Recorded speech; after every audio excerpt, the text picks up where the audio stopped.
Good afternoon. My name is Roelant Prins, Chief Commercial Officer at Adyen.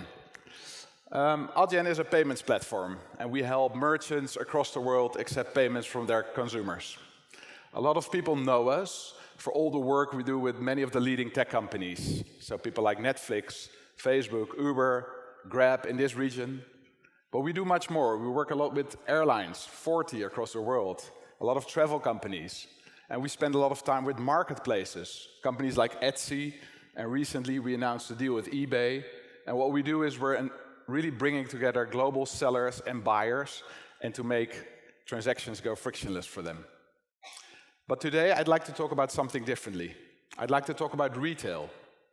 Because nowadays the times for retailers are extremely challenging. And there's so much change happening in their space. And it turns out that payments actually plays a key role in their transition. So what I'd like to do is have a close look at what are the main trends in the retail space right now, what are consumers actually thinking about it, and how can payments play a role to help them to get to the future. And I'll show you some actual examples of what we're doing with a lot of leading retailers to get to that next phase. At the end, we have a small announcement to share as well. So let's have a look at today's retail landscape and what's going on. First of all, if you look at the growth of retail, these are US numbers. 4% of retail growth last year. But if you look a bit closer, e-commerce growth for retail was 16%. That's the majority. So less than 2% growth in retail in the stores. That's a small number. If we look at the stores that are opening and closing, last year in the US alone, more than double the number of stores were closing versus opening. And we're seeing similar numbers across the UK and many other countries. And then, of course, this. This is just a snapshot, a random snapshot from the news from the past weeks. Amazon moving into Brazil. Amazon moving into Australia. Amazon Go, they're opening up 6 new stores. Amazon is going into fashion. It's like this big dark cloud over retailers. What do you do against this? Everywhere that we work with companies, people talk about it. This is something I borrowed from L2. Last year, more than half of e-commerce growth in the US was Amazon. So if you're a retailer, that's tough. Online only, it seems the battle is almost done. Pure play e-commerce players are better in fast delivery, lower prices, better product choice, better user experience. They're winning on efficiency and convenience. It's really hard to compete with that. So specifically for highly comparable products, electronics, sports apparel, it's almost game over for traditional retail, you can say. So, why do traditional retailers and stores still matter at all? Well, there's a few other things going on. Amazon is opening actual stores, physical stores. There's quite a few more. Sonos is opening stores. Why? Because people can really get the experience. You can't get that experience online. You want to listen. In Europe, we have Zalando, the big player in fashion. They're also going into physical. So there's something happening there. There's someone in Canada that had a really good statement, I thought. Indochino, they started as an online player, selling suits, custom suits for men, online. But their CEO said, not every customer wants to do something one way. We know that our customers like to buy online, but we also know that there's a whole other set of customers that prefer to have someone walk them through the process and give some personal advice. They're opening up stores. So what do consumers want?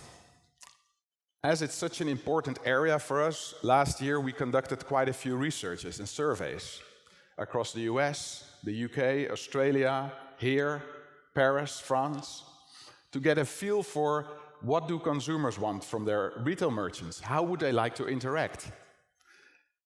And there's a very interesting picture that that provides. The main conclusion in every market is the same. Queues are too long. Queues are the biggest annoyance for people when shopping in stores. This is annoyance that has to be dealt with. A main annoyance factor everywhere. But there's also other sides. Bright lights. 76% of people actually like to go shopping. They like it. In the US, 33% of the shoppers actually state that they see shopping as a social activity. They like to go out there, spend time in stores. There's more. In the UK, 63% of the people are more likely to complete a purchase in store than online.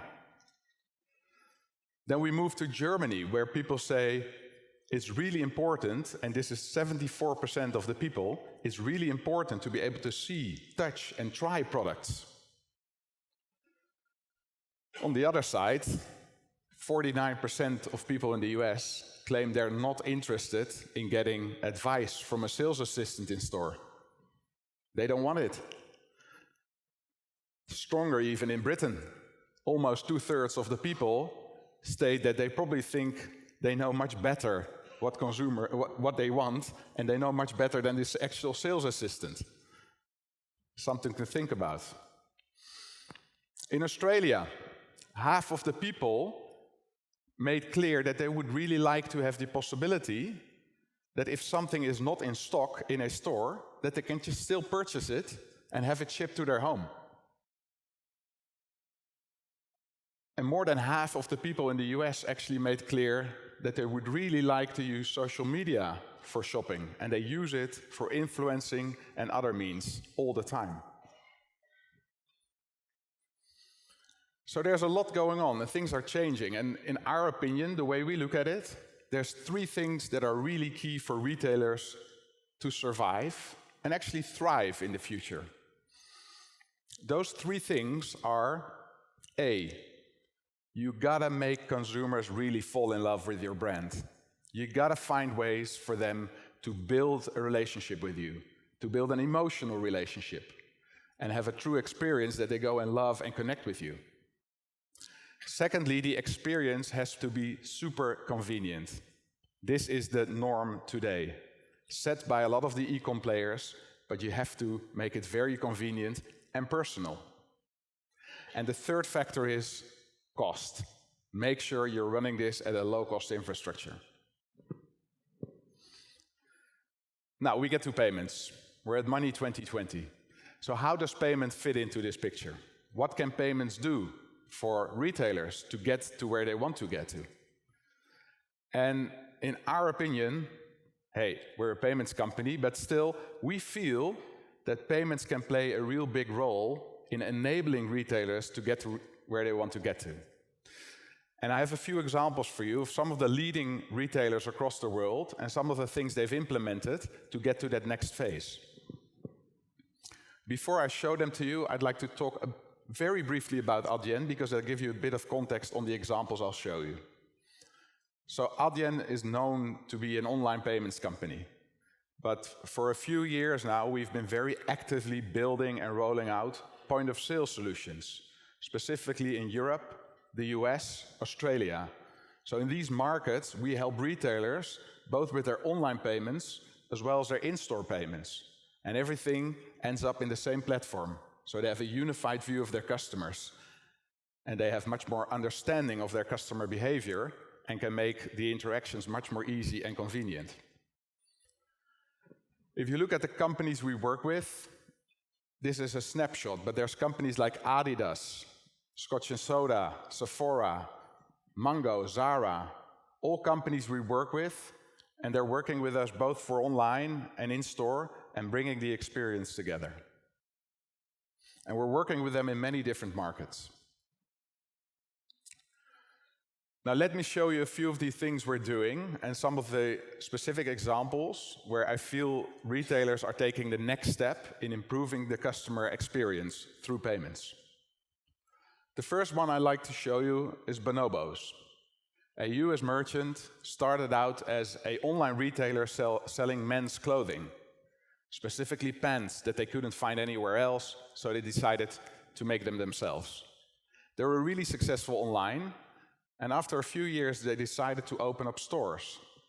And by now they run more than 30 stores in the US that aren't traditional stores as we know them.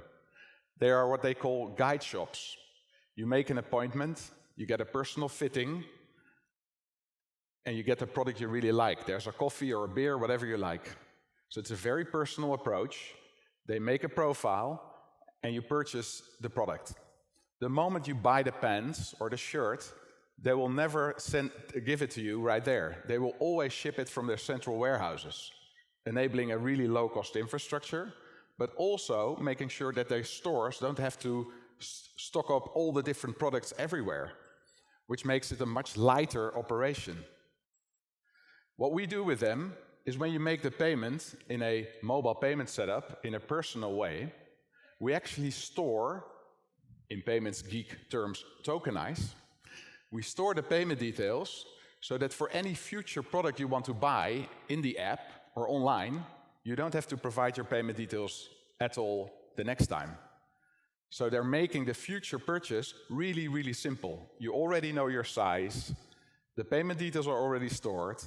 So if the trousers you bought, you like them, they're on sale in a different color, it's really one click, and you buy the product in the right size, and you have it the next day. They're making it very convenient and very personal.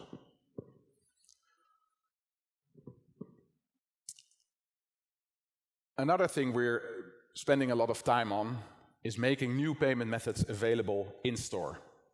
The Bijenkorf is part of Selfridges. It's a leading multi-channel retailer in Europe. They're one of the leading companies in this space. We've been working with them for a long time, and one of the things that they have a big need for, as many of the luxury fashion retailers, is the ability to serve Chinese customers. More and more of the Chinese tourists coming to Europe, to the US, they're bringing a lot of money and purchasing products. So the need across these retailers to support Alipay, WeChat Pay, UnionPay on the point of sale is very significant. What we do with these companies is we make it available on the actual mainstream payment terminal. So there's not a tablet that has to come out somewhere, it's fully integrated, making it a really convenient and seamless process for Chinese shoppers to purchase with these retailers. Another great example, I think, of the change that's happening in how stores operate is Nike. Nike has really transformed their stores into experience centers. There's basketball courts, there's all sorts of things going on, and it's a way to fall in love with a brand. They do that really, really well. And they don't only have counters where you check out if you buy products. No, they actually have a lot of people. Everybody that works there has a mobile checkout payment terminal with them, so that at any time it's really convenient to purchase and pay. And we work closely with them across Europe and the US, so it's a fully standardized solution. This is another example to deal with the queue busting. The queues, the biggest annoyance of shoppers across the world. The way to deal with that is again to use new payment devices, new payment experiences with mobile payment terminals, so people can actually jump out of the queue and transact. The other thing you can do is make it much easier to capture details like email addresses for loyalty purposes. We're seeing more and more companies now thinking about how to remove their traditional checkout counter altogether and make the entire retail floor filled with mobile checkout. This is what we call the endless aisle. The endless aisle is when you deal with a big issue that every retailer is focused on. You never want to miss a sale.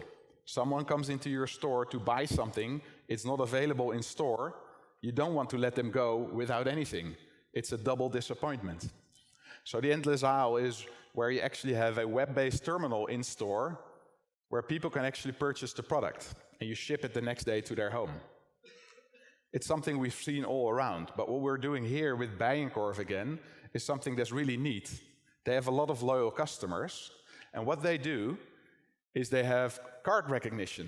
So the moment a consumer uses their card, they feed it back into our platform, we give them a token, and with that token they actually can pull up all the customer details, like the address, etc. So that for the consumer, when buying in the endless aisle, they don't have to provide any other information than the payment. The address and everything is there, so the product can be shipped. That's convenience. Something that's simple but important, if you're able to do payments online and in store, it's also really simple to allow people that have purchased with you online to bring back the product in store and get a refund. We've all gone through the situations of trying to get a refund for something we bought online in store, and we had to sign 5 different receipts somewhere in customer service. By doing it this way, you can do it right there at the counter. The beauty is that research has shown that at least 2/3 of the people that come back in a store to bring a product back walk out of the store with something else. So it's actually driving revenue.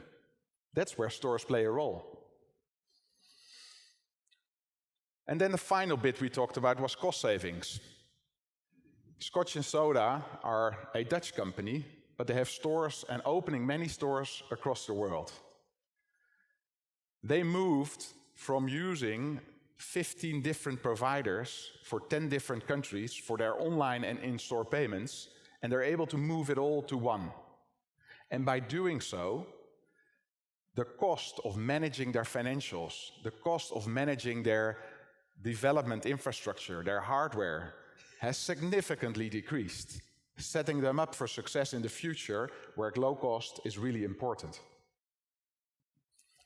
We've done some research with Forrester on this, because we want to make the case. And with Forrester, we found out that the investment in moving from, that's a big challenge for a lot of retail companies, to move from your legacy setup with all these different payment terminals and solutions, to move it to a complete new solution is a lot of work and investment. The investment payback time is on average, however, 6 months. And over 3 years, there's a return on investment on this through higher revenues and lower cost of 106%. 70% of cost efficiencies in streamlining and automation of processes. That's a big deal. Then to wrap it up, there's something we'd like to share with you today, which we are excited about. As we are building our company, as we're expanding internationally, there's of course ongoing work.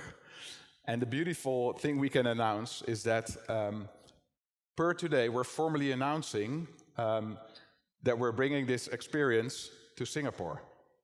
So the Adyen point of sale solution is now also live and available in Singapore for our merchants. This means that it's live today. The Zest Group out here in Singapore, who run ABC Boulangerie, they're live today on Killarney Street, so you can actually see the Adyen solution at work in a live setup. Thank you so much.